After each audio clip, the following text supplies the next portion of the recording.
and welcome back to Ink and Ecstasy with Liz and Grim. So, last time we ran into a little issue where we talked too much, and our podcast got cut in two because it was going to be 2 hours long otherwise. So, if you're coming back from that one, thank you for continuing the conversation with us. If you're just now tuning in, you might want to go back to the previous episode, which is where this conversation began. All right? And our episode is continuing next. Moving on. Let's talk about the writing community. Because there is one. And it's both good and fucked. So we actually met on Erotica. Do you want to talk about them? No. No. And not at all. Not in the slightest, actually. Is that the first community you started on, though? Like, for writing? Yeah. Okay. And that was just recently? Yeah. I started on Reddit. Actually, you know what? No, I take that back. I started on Yahoo Groups in, like, 1997 or 8, I want to say. Somewhere in there. Maybe it was earlier than that. Maybe it was 96.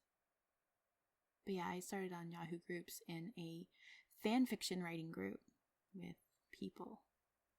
One of whom I'm still friends with. Yeah, I was busy with other things. Caring about school and shit. You act like I have copies of all my high school transcripts. Mm-hmm. And I, like, carry them around with me in my... And, like, you haven't lost specific grades? We're not going to talk about that. Meanwhile,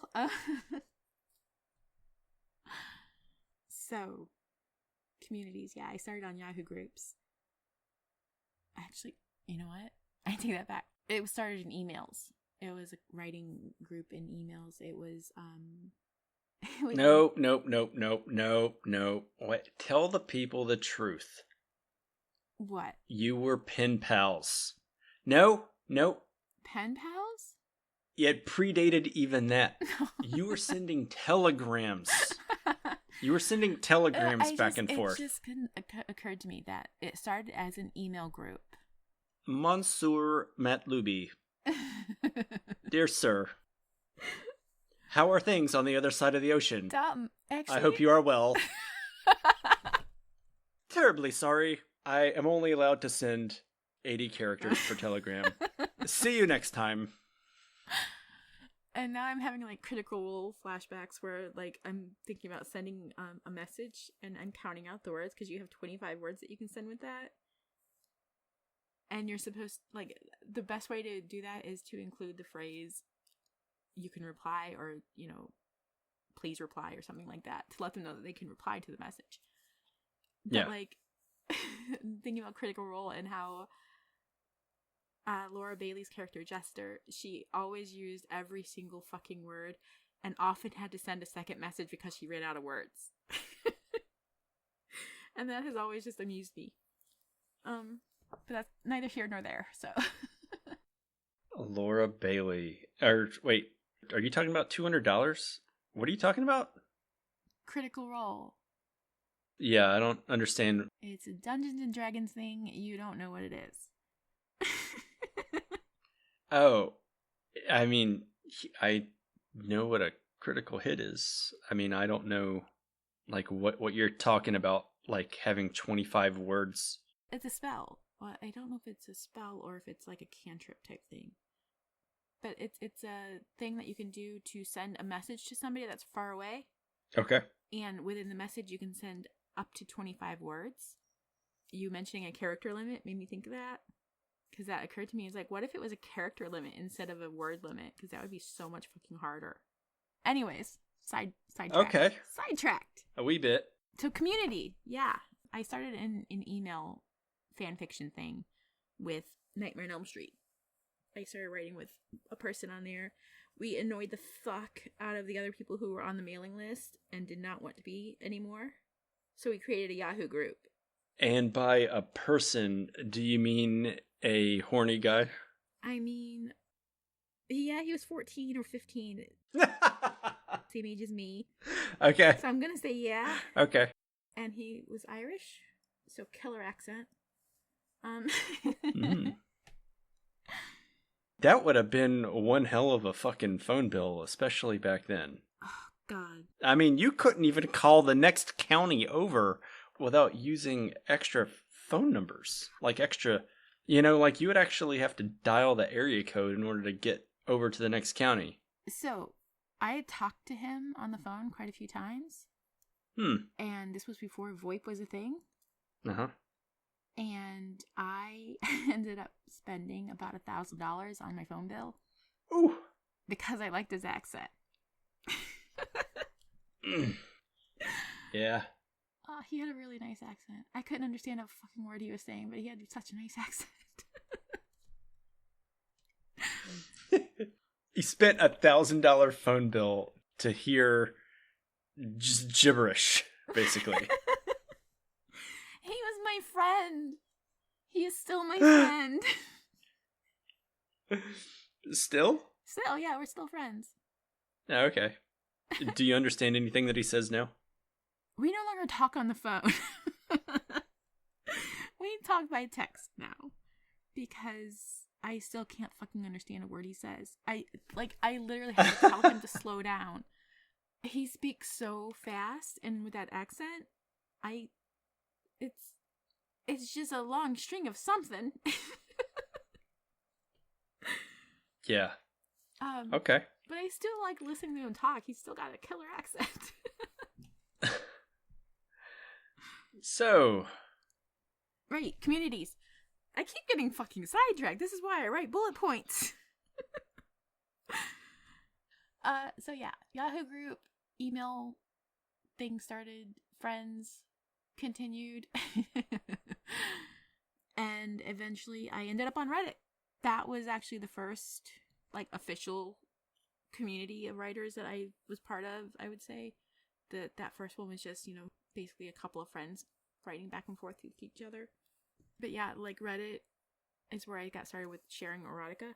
And I did that because my therapist suggested it. Suggested I share my writing with people because I was very nervous about it. But I also wanted to do that because I wanted to get better at being a writer. And there was no way to do that without showing people what I was doing. So Yeah. I posted a story on Reddit. And it was really well received, which shocked the fuck out of me. So I posted another and another, and they were all really well received. And eventually someone on there told me about literotica and said that my writing was, really good and it would do really well on there because there's a much bigger audience there. But what they didn't tell me was that there are categories there and you have to pick which one your story goes into. And my view of romance and their view of romance is very different. I can imagine you going like, let's see. I've got a vampire and a ghost and a corpse. Where should I go? Romance. Mm-hmm. Precisely. It is ultimately a romance between the vampire and the corpse, obviously. Right. Right. No, I'm going to write that. So, I joined Lit. The writers there were hit and miss as far as input and stuff. Some really helped. Early on, they seemed to kind of dismiss me as an inconvenience for asking questions. Only one person really responded to any of my questions in a meaningful way. And that was a big part of why I stuck around there. But yeah, like the narcissism there, man, it became a bit much for me to deal with. There were just like so much unnecessary drama and I was not thriving. So yeah, some people were really good to me and helped a lot and I appreciate them a lot. But yeah, now I'm back on Reddit I've been posting my stuff up on Reddit and to Smashwords, which doesn't have the community, but Reddit kind of does. The feedback from Reddit is not great. There's still not very many comments or anything, but the views have been comparable, if not better than the views on Literotica. So I think there's a potential for building community there, which I'm interested in. And then there's the Discord server that we're part of, which has a lot of writers on it, and those are really, really good people and writers, and I have fun talking to them. Your server, you mean, right? It's a writing server. It's not my server. The one that you started, you mean? I started it, yes. Is that the one? Okay. I just wanted to make sure because, well, I mean, people use words to mean different things. I just wanted to make sure we were talking about the same thing. You're not trying to make me admit that it's my server? I don't know how to answer that question. I started the server. It's not my server. Okay, are we ready to move on? How has interacting with other erotica writers and readers enriched your understanding of the genre and or improved your writing skills? Oh, is that for me? That is for you and for me, for both of us. You want me to answer first? The thing is that many times there's just no response. Honestly. No response? Yeah. From other erotic writers? Yeah. Really? Yeah. I responded to you. Yeah, you're like basically the only one. Really? Yeah. That's fucked. Okay, so there was like one other guy that I sent him a couple of things and he responded to all of them. Or like all like 2 or 3. I don't know. I think it might have only been like 2. But I sent him 2 and I mean, I remember the second one I sent him, he was like excited to get it. Yeah. Yeah, that was after the plague. This was like 8 months ago. This is like 8 months ago when I sent him this, and I still haven't fucking published it. Right. So I'm really the only one who, like, me and that one person were the only ones who responded to you? Yeah, basically. I am starting to think I have a huge benefit in being a woman with this. What do you mean? Because I've got a lot of responses from people. There was you and Alt and Elsie and yeah, I've had quite a few people respond. I've had a really good interaction with other erotica writers since I started writing erotica. Mm-hmm. And it's like one of the things, like you brought up my server, and I was just reading my notes on this question, and I realized I had set it up to talk about the Discord server and why I started it. Oh, really? Yeah, I just realized that. I just scrolled down and saw it. Okay. With as far as my interaction with other erotica writers, that was kind of the reason I started that Discord server, because the other servers I had seen were all about single writers and their works, like specific to them, and I didn't really like that. It wasn't my thing. It was, I don't know, it just seemed not my thing. I know what you mean. I wanted something that was for writers. So that's why I started that server. I wanted to build it up as something for writers. For other writers to connect, right, to interact with, to talk and discuss ideas and stories and, get feedback from each other and help each other. That was my goal. Maybe it was a lofty goal, considering a lot of writers can be a little narcissistic and maybe a little self-centered and focused on their own writing, but like I really wanted to make it a community, and that was my hope for that. Because like I had a really good I had really good interactions with other writers. I connected pretty easily with other writers, which I'm just now realizing was mostly male writers. As I think about it, you don't say. Yeah. Um, it didn't occur to I me at the wonder why time. that is. I wonder why. I have no idea. What made you connect with me? Uh, you responded. Right.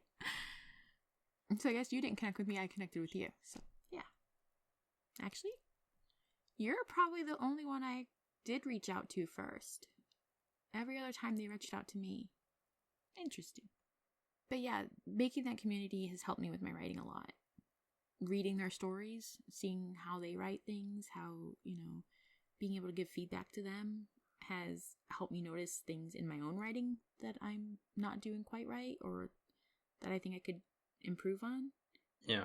Because when I catch the mistakes in their work, it draws my mind to it and makes me realize, oh, I do that too. So I should work on that. It's sometimes easier to see the mistakes in other people's works than it is in your own work, which is why I stress that writers should work with other writers in things like beta reading. Because I mean, I don't know that you really even need to do that. I mean, you just need to read. But like the point is reading unfinished works. Well, yeah, I mean, okay, I totally get where you're going with that. But I mean, like, just writing something for the first time and then putting it down, closing your word processing program, whatever that is, and then reading. That right there, that is so much more helpful than, like, honestly anything. Because when you start reading someone else's writing, whether it's good or bad, you're going to compare to what you've done, and you're going to think about what you did right and what you did wrong. Right. And what they're doing right and what they're doing wrong, and then you're going to think, okay, I shouldn't do that one thing. I should do this other thing, and oh yeah, God, it's really so cringe when you say pull. I shouldn't do that. What was I thinking? Yeah, that definitely, like, as far as structure and overall story elements and stuff, that is a good way to do it.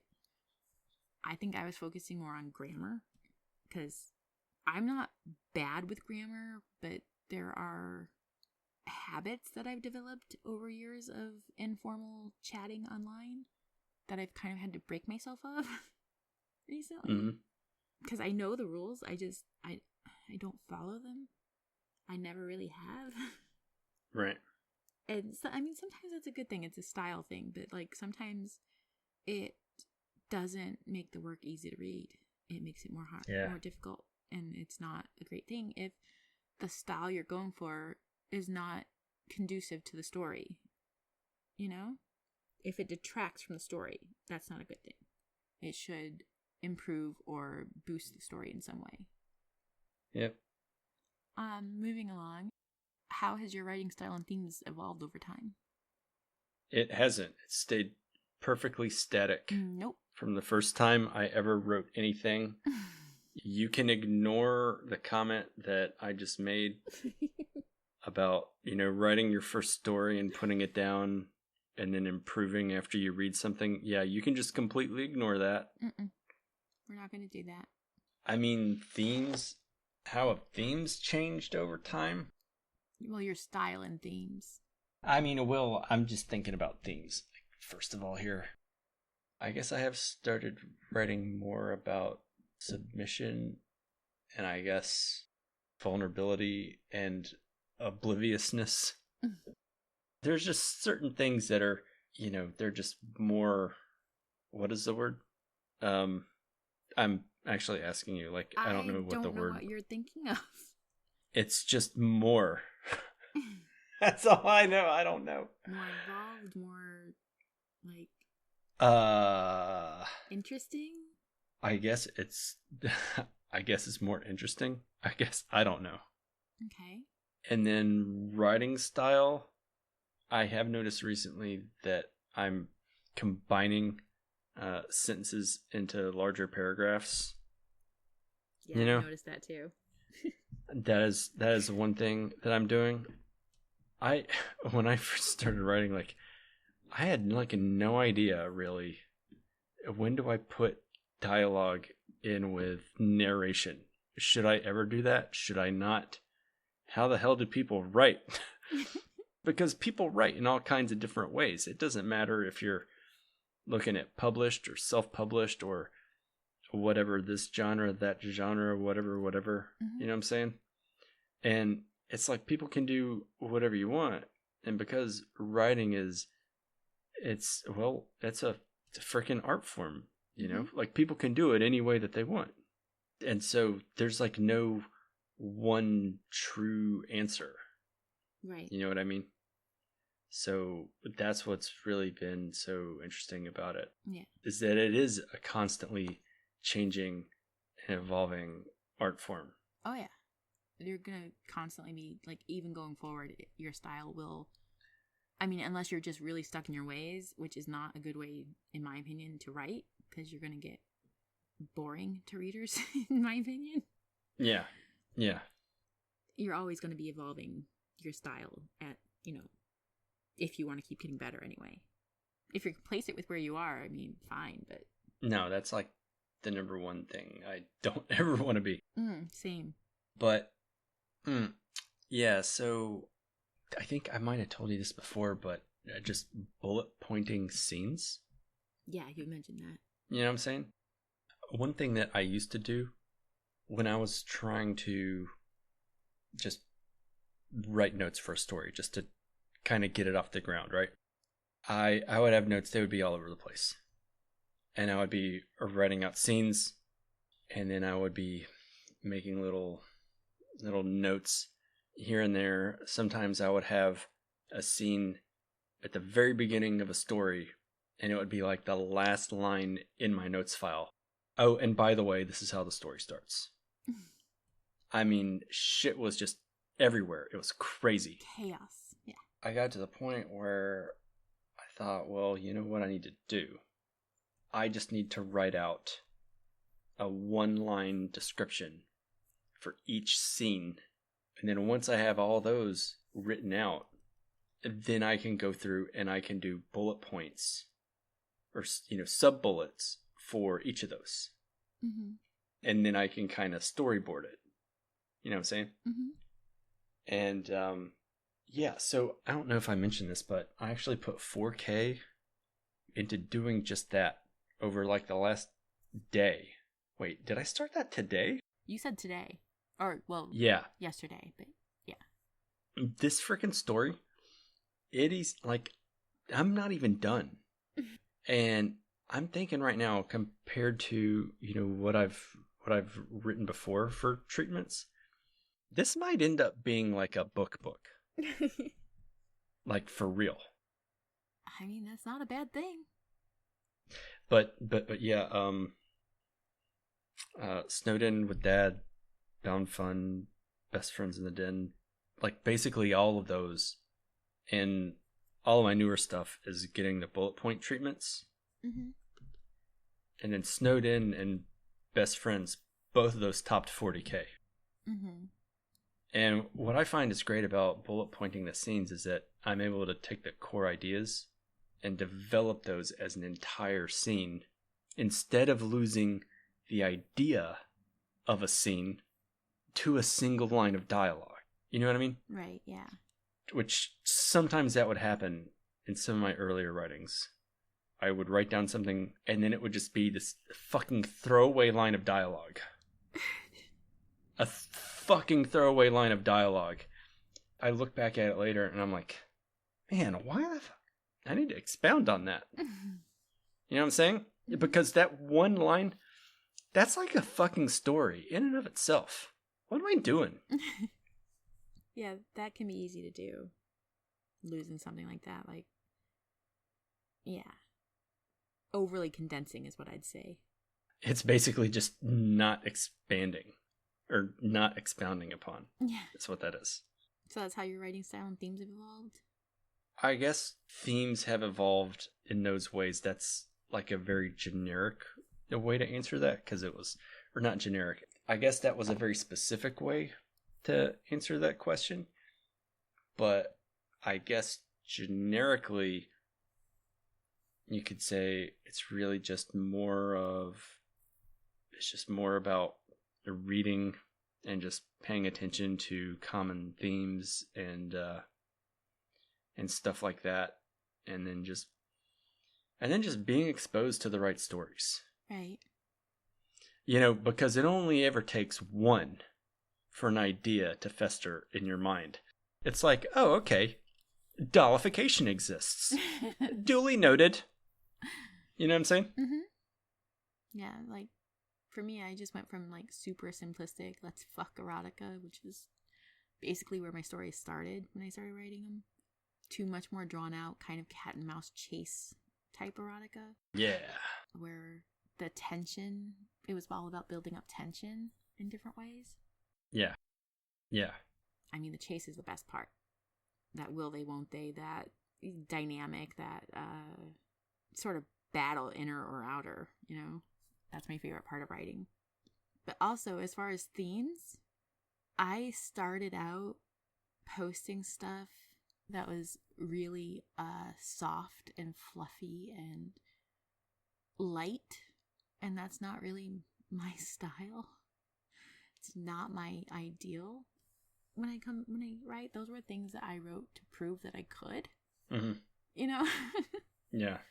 Like, oh, fuck you, I can do soft and fluffy. Look. So, those themes happened because my husband basically called me out for writing really dark and depressing stories. Mm-hmm. So, the soft, fluffy things were a challenge to myself to, prove that I could do that. That it wasn't all doom and gloom all the time. So he basically said, hey, you're a vampire. What are you doing going around only writing vampire stories? The humans are gonna know that you're a vampire. You need to write about cute little white fluffy bunny rabbits. I mean, I would say he hasn't seen Watership Down. Okay, well. There are ways to turn fluffy bunny rabbits horrible. We'll just leave it at that. But yeah, no, basically he said, I can only read so many of your stories back to back before it feels like there's no more hope in the world. Uh-huh. I don't think I'm paraphrasing that. I think that's like literally what he said. Damn. So yeah, I started writing soft, fluffy things to prove that I could. And that is part of why I mentioned writing for catharsis earlier. That's part of why I don't show anybody those. I don't want anybody to think that I'm this like horribly depressed, self-destructive person, because I think I'm pretty nice. I think I'm kind and generous. There are lots of nice and kind and generous people that are self-destructive also. I didn't say it wasn't self-destructive. I just said I'm not. I don't want people to see me as that. Oh. Okay. There was careful wording there. Okay. So you were just trying to say a big long sentence that meant nothing. Mm-hmm. Is what you're saying. Okay, cool. All right. So that's how your writing style and themes have changed over time. Now, yeah, I'm getting back into writing darker stuff again, and I'm happier about it. So, I'm sorry. I like what I like. I gotta tell you one that I came up with after we're done here. Okay, we can do that. What challenges have you faced with writing as far as things like self-doubt, criticism, inferiority feelings, things like that? Have you dealt with anything like that? I mean, it would be nice just to get the criticism. But some of the things that you send back, there's like no comments almost. I mean, I send comments. They're just like, I I think you meant your. That's it.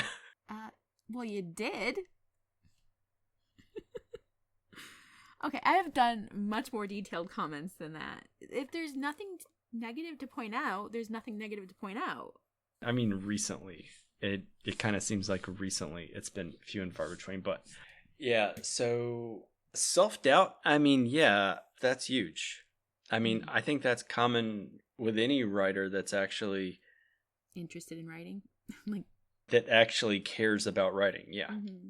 I mean, because just waiting for that feedback after you send it out to someone or to publish it, you're just waiting, and you're just going like,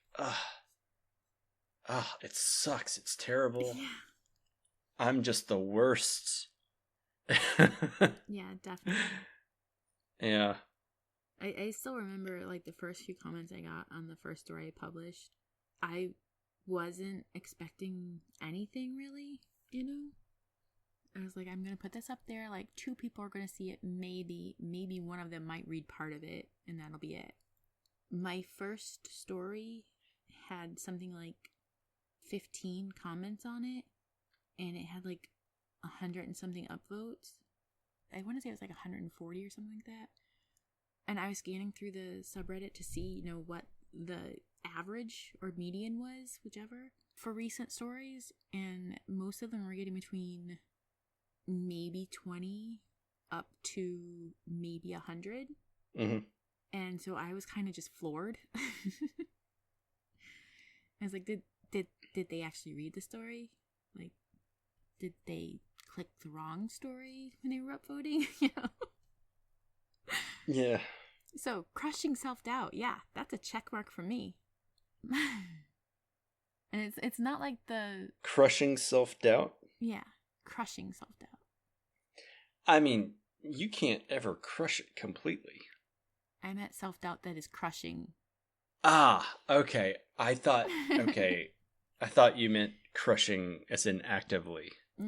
Okay. I mean crushing self-doubt as in feeling self-doubt so intently that it can be absolutely, like, destructive. Debilitating. To you as a person. Yeah. And I'm not talking like the faux, oh, I suck as a writer and need praise to keep going kind of self-doubt, you know? That, yes, more praise will make it better. But, like, the comments that I got on that story, they were all really nice. And I'm still not convinced they weren't meant for a different story. Like, I'm still not convinced that the person posted on the right story, you know? The person. The person's people. Yeah. There was actually one story on Lit where somebody actually did post, like, comment to one of my stories that was like, oh, this was wonderful, basically. And then they came back and said, oh, I meant to put this on a different story. And it was like, if you could have just deleted the comment, you didn't have to make another one. Yeah. And that's a damn shame. Yeah, that was the only comment I've ever deleted, because it was like, I'm not going to keep a praising comment on a story that wasn't meant for my story, you know? That I know wasn't meant for my story. Yeah. But, like, that amused me so much, because it was like, yeah, I don't think you're the only one. I just think that you're the only one that came back and admitted it.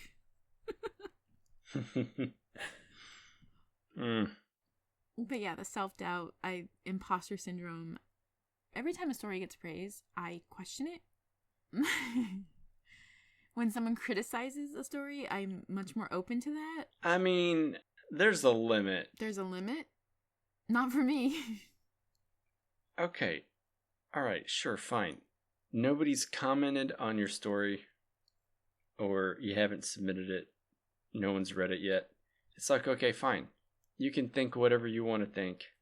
Yeah, you know, you can think it's the best thing ever, or you can think it's just rancid sewer water. I mean, whatever.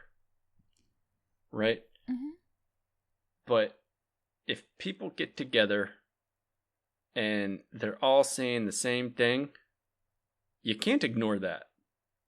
Oh, I don't ignore it. I just don't believe it. Yeah. Which is really kind of delusional when you have a group of people all saying the same thing. Okay, so like, let's just say if you are inside right now and you cannot see outside, and I don't really mean right now, so don't go trying to look out the window wherever you are, because it doesn't matter. Okay? Because I don't want to hear it, and I know you were about to say something about it. Oh, but I can see outside. Actually, no. I am a vampire. My blinds have blinds.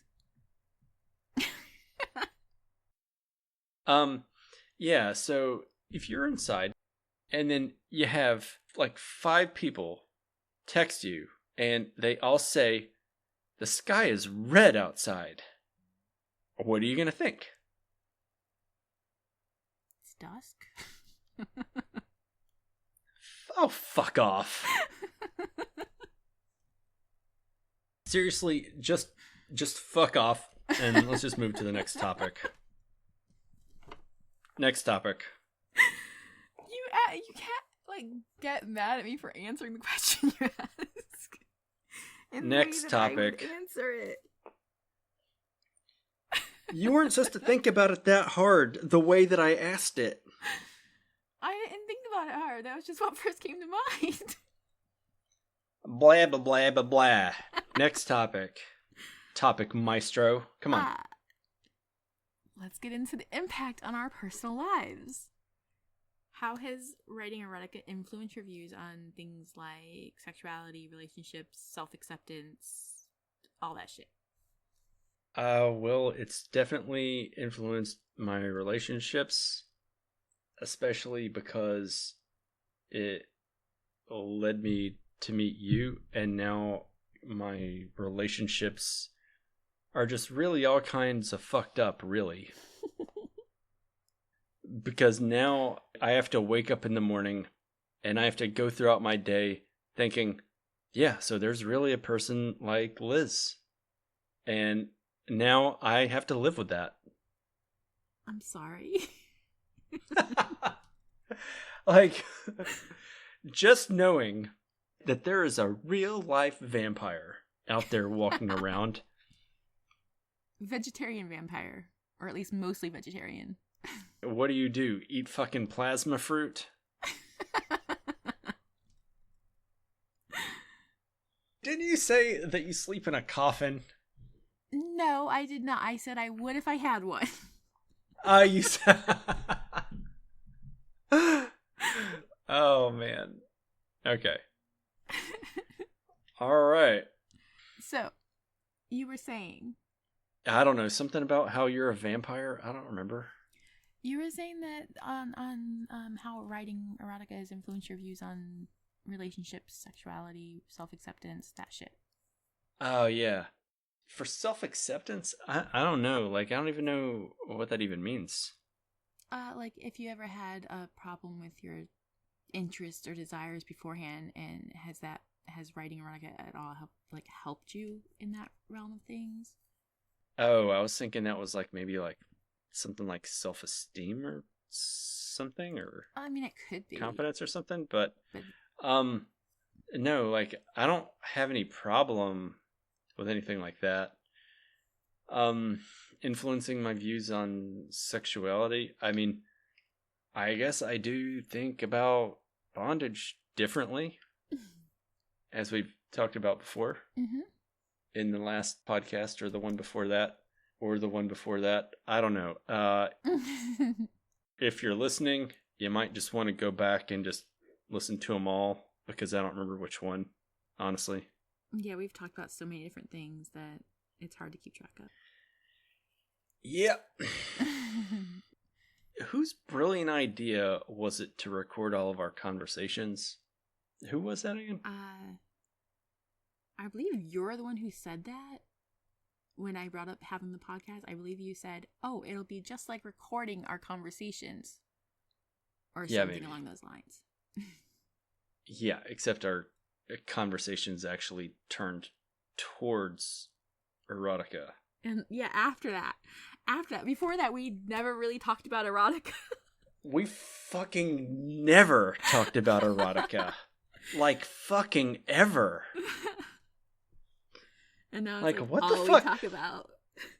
Who fucking meets in a community of erotica writers and never fucking talks about writing or erotica? Who does that? Yeah, we did that for months. I mean, Yep. so as far as me, it's kind of made me reconsider everything I knew about people in relationships, writing erotica and stuff. Like, there are just so many layers to explore with people now, because I can look at actions and words and intent and body language, and they're all different things to me now.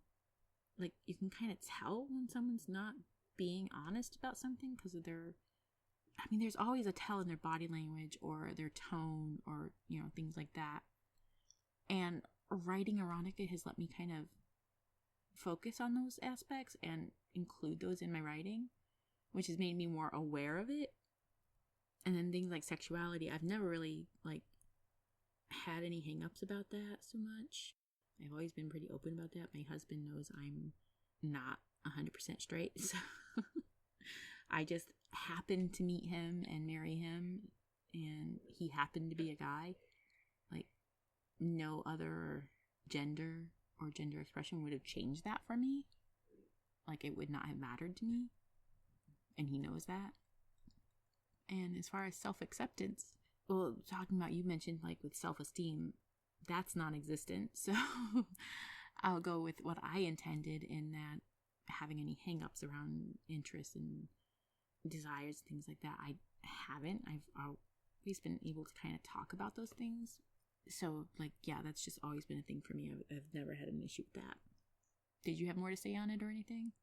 No. Okay. Have you had any positive experiences with personal growth via writing? Yeah. There was one moment, it was probably about a month ago, where I was actively writing, and the words poured onto the page, and then I just thought, what the fuck just happened? I was so shocked. It was a really overwhelming experience for me, because my character did something that I did not expect them to do. It was not planned at all. Mm-hmm. I just started writing a line of dialogue, and it was like, whoa, holy fuck, this person's alive. How did that happen? In the best of ways. Yeah. No, that's always fun when that happens. Yeah, that was just such an exhilarating moment. Yeah.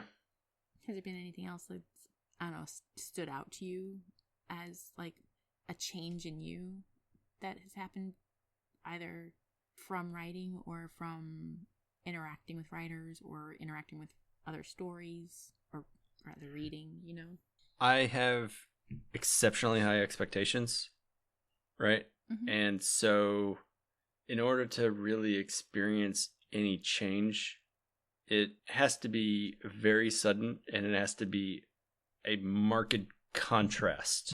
Mm-hmm.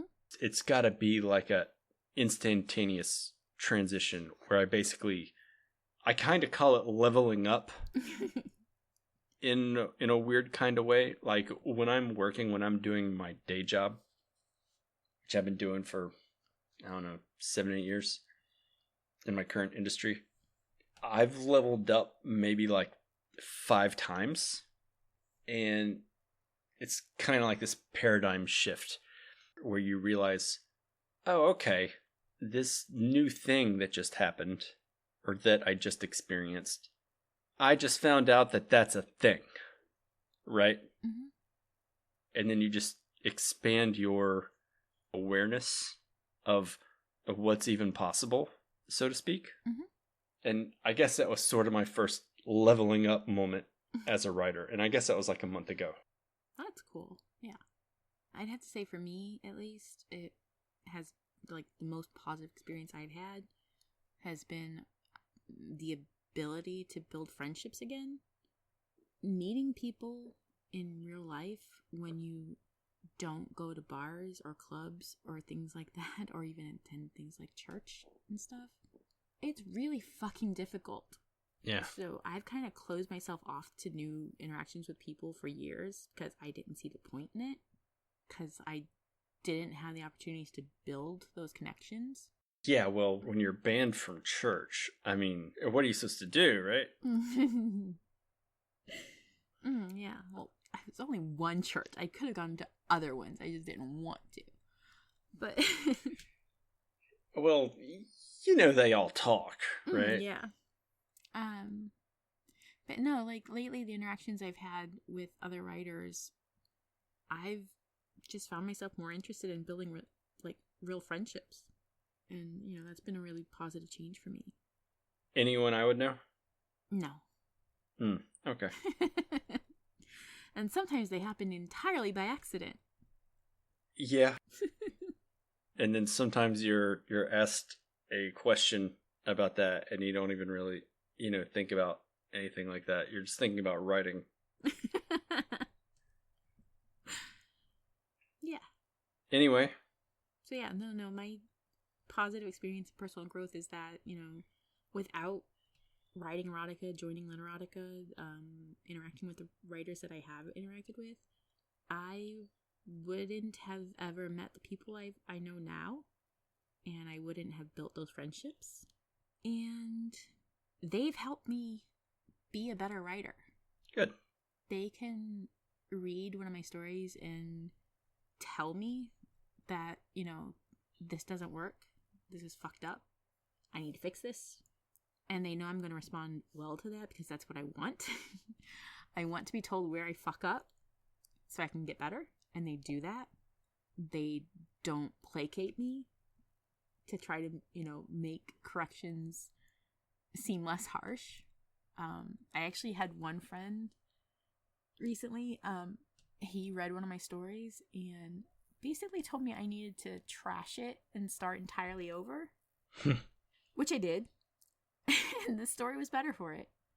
Yeah. So I am grateful for him for telling me that, because most people won't do that. They think friendship is all about niceties, but sometimes it's about looking at your friend and telling them, no, you're fucking up here. Like, do better. You're capable of better, do better. Yeah, and for the record, I think that I try and do that. Like, I remember the story with the dreams. Mm-hmm. I'm pretty sure I said some stuff like, I don't understand why this section is even in here, or it's out of order, or like whatever like that. Yeah. But yeah, you really need to finish that, by the way. I know. I got to editing it and I literally left off on the last page, and then I got distracted by another story. Because you didn't know how to end it, right? Yeah. Because the last thing you wrote was, and then Bill went to the refrigerator to make something to eat. Basically. And you didn't want to piss off the I'm really fucking bad at endings. Yeah. So we're gonna have to stop this to finish the last part. So let's just fuck that last bullet and then just do the next one. And that's it. And lead into it. The last bullet? Please don't say last bullet. Just lead into it without saying it's a bullet. Lead into it. Okay, and let's move on, and at least leading off of that, talk about the future. What writing holds for us going forward. Well, I mean, kind of like I was saying earlier, yeah, I mean, I think with this newest story, I could write a book. Mm-hmm. That's just one story. That's just one story, Liz. I'm not talking about anthologies. Mm-hmm. I'm talking about just one story. You know I have 3 books, right? Like books. I'm just saying, I didn't want you to, like, change the subject like you just did. Excuse me, that was perfectly on topic. I mean, I think the topic was my future, and then you're talking about your past. You changed the subject so completely, it's not even funny. Like, what are you talking about? I'm sorry, the subject was writing a book. No, the subject was the future. My future as a writer, and then you start talking about yourself. Come on. All right, continue. Not cool, man. Yeah, and I'm also planning on some collections. I was thinking about, having a collection of one kind of trope, each with like 4 or 5 stories or maybe more in the same collection that all feature a common setting or a plot device, right? Mm-hmm. Either a common setting or a plot device. I'd say probably a plot device mainly, right? But with different characters and different instigating factors. And I'm thinking that like each story would be like somewhere in the like 10 to 12 or maybe 14K range. Mm-hmm. But I don't know, man. The stories I've been writing lately, I don't know. I think probably each of those are just going to end up being like 20 or 25, even though I only want them to be like 10. I mean, the story writes the story. You go where it goes. Yeah. But yeah, I was thinking about this the other day when I was looking at my list of ideas. And I noticed that there were a few recurring themes, and that due to the nature of the plot devices, I felt like I wouldn't be able to make them last very long. Mm-hmm. And I couldn't combine the ideas either because they involve the characters meeting in different ways. Mm-hmm. And so I just thought, well, dang, maybe I just need to do an anthology. Yeah. Yeah. That is a good way to do those kind of things, those interconnected things that aren't really interconnected. And then in general, I'm just going to be pumping out stories. I don't know about you, but I like the relief from submitting and then thinking, okay, well, it's out there in the world now. I can stop thinking about this, Yeah, for me, that happens as soon as I finish writing it. Yeah, I never stop thinking about it. Oh, no, I meant like just the relief. Oh, okay. Thinking about it continues. No. But the real feeling of relief, that happens as soon as I finish it.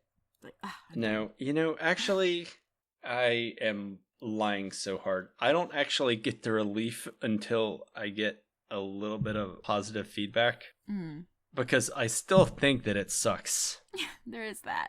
Right? I can't write just for myself, or I will never finish anything. Mm-hmm. I'll just keep tweaking it and tweaking it and tweaking it. Here's the thing. In my opinion, you will never be done editing if you aim for perfection. Because there's always something you can do better. You know what I mean? Yeah. So you have to hit a point where it's like, no, it's good enough. But yeah, as far as my future in writing, I just want to keep experimenting and trying new things. One of the things I'm working on now is doing a few audio things, which one is going to be on our Patreon, and I'm going to put one up on erotica. They're 2 different stories. But yeah, things like growing an audience, that's not my goal. That kind of freaks me out. But at the same time, building this podcast up is something that I actually do want to do because I'm having fun with it, and I want to continue having fun with it and doing it. And I think it could be really beneficial to new writers to hear us as we grow and expand and change and adapt and learn, because they could potentially learn with us, learn from our mistakes. Right. And that, to me, that's, I guess I just want to have a positive impact on future writers. I like that idea. And I want to have fun writing. So, continue building my friendships within the erotic community, because, the people I've connected with are absolutely incredible. They tend to be extremely smart, kind, interesting. They don't get into small talk. Like, we don't have meaningless conversations just to check in with each other. The conversations are always very involved, and I really enjoy that, and I want to continue that. So my future in writing is just going to be about, I guess, continuing what I'm doing and trying to learn more, trying to teach others too. So that's it. Cool. And that is the end of it. So that's going to do it for this week. Thanks for listening. And if you made it all the way to the end, make sure to follow the podcast so you can get notifications on future episodes. Also, be sure to check out our work on inkandecstasy.com. Thanks again, and we'll see you next time.